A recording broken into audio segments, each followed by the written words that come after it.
Allora, Museo della Maschera Mediterranea, mia mogliata. Eccoci qua.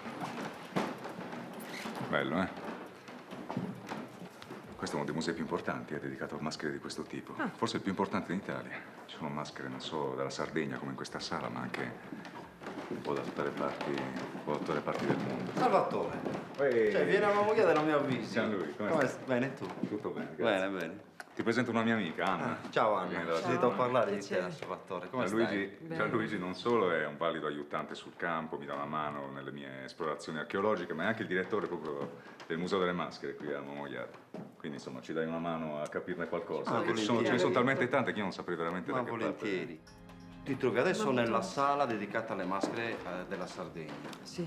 Maschere tradizionali che sono presenti in 3 paesi in Sardegna. E come vedete da qua c'è appunto Mamugliada, Ottana e Orotelli. A Mamugliada con i mamutonesi e soccadores, a Ottana Merdules, Boes, la Filonzana. E poi a Orotelli con i turpos di Orotelli, no? Queste maschere nere qua. Come puoi notare hanno come filo conduttore lo stesso abbigliamento. Quindi portano delle pelli, dei campanacci e una maschera facciale, no? E tutte maschere che, perché comunque stiamo parlando di riti pagani, quindi di riti millenari, no? Tutte maschere che effettuavano dei riti appunto rivolti a tutto quello che in un periodo così primitivo rappresentava la vita, quindi rivolti alle stagioni. L'attività, la caccia. Esatto, agli animali. Sì. Senti, e quanti sono quando sfilano? Mamutones come numero ideale sono sempre 12 mamutones e 8 isocadores, che sono questi signori con la corda, con l'arco. Che differenza c'è fra queste due? La differenza sta nella contrapposizione, no? Nella contrapposizione in tutto, cioè nell'abbigliamento, nei colori, nel passo con cui sfilano, perché comunque i mamutones sfilano in 2 file parallele da 6, in questa particolare processione danzata, è definita così la sfilata dei mamutones. Non si può vedere adesso, in questo periodo. Guarda, in questo periodo dal vivo è impossibile, però è un bellissimo filmato da farti vedere. Dai, allora dopo ci guardiamo il filmato.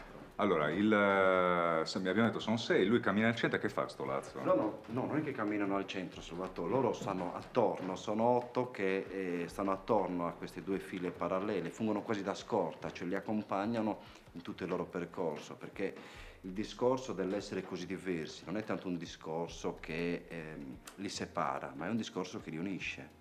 Perché sono diversi, però sono anche complementari, così come sono opposti e complementari tantissimi elementi in natura, no? Certo. La morte, la vita, il bene e il male, l'autunno e la primavera.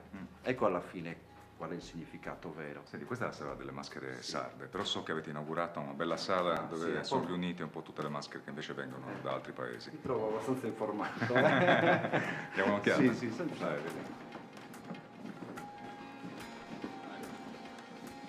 Prego.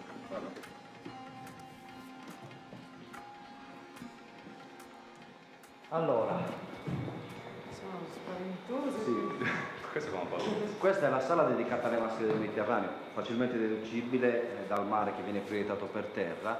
È una sala che abbiamo diviso in 3 ipotetiche isole. L'isola iberica, l'isola italica e l'isola balcanica. Ogni isola, come vedi, è accompagnata da delle retroproiezioni che raccontano diversi carnevali di questi paesi che si affacciano su questo splendido mare. E ci sono delle similitudini fra le maschere. Le campane. Tutti hanno perché la campana è l'elemento fondamentale, perché il suono, il rumore di questi oggetti, secondo gli antichi, riusciva ad allontanare dalle case, dalle campagne tutti gli spiriti maligni Ah, ok, già uno scopo. che influivano in maniera negativa sulla nata agraria e sulla nata pastorale. Certo.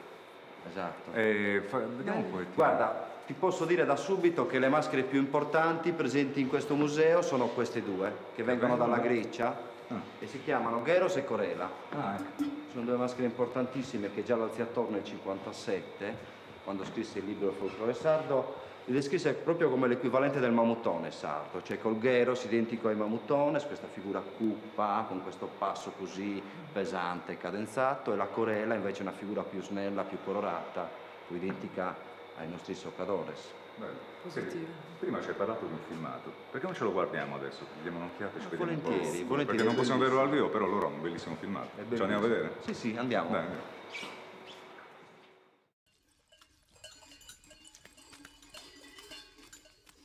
Allora, questo è un cortometraggio che racconta la storia di Mario. Mario è un bambino di Mamuyada che per la prima volta si maschera da Mamutones e per la prima volta capisce quello che la maschera è, cioè la maschera che spersonalizza, la maschera che esorcizza tutti i nostri timori, le nostre paure. Mario non è più Mario, è un Mamutones, questo sogno che fa percorrere a Mario un itinerario che diciamo, porta ad essere un Mamutones, un adulto, una sorta di iniziazione, no? Questo qua.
Ma si può entrare? Questa non è una proprietà privata? Sì, è una proprietà privata, è una casa. Un bed and breakfast anche, solo che ci hanno autorizzati e quindi possiamo entrare.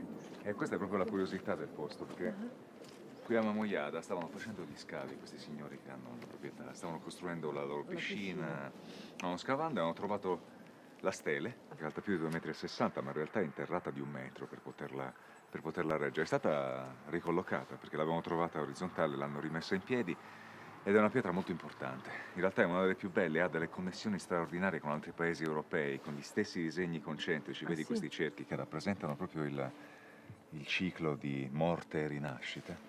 Vedi anche il raggio che attraversa le figure concentriche. Vedi, ci sono le copelle che sono come delle intrusioni nella roccia. Vedi, ce ne sono tanti. E pensa che questi stessi disegni, con queste stesse caratteristiche, anche la forma della pietra, sono presenti in tante altre zone dell'Europa, in particolare in Irlanda, in Inghilterra, in Portogallo, nella Francia settentrionale. Ci sono davvero delle similitudini incredibili, se pensi che le distanze erano Strano enormi. questo fatto, non...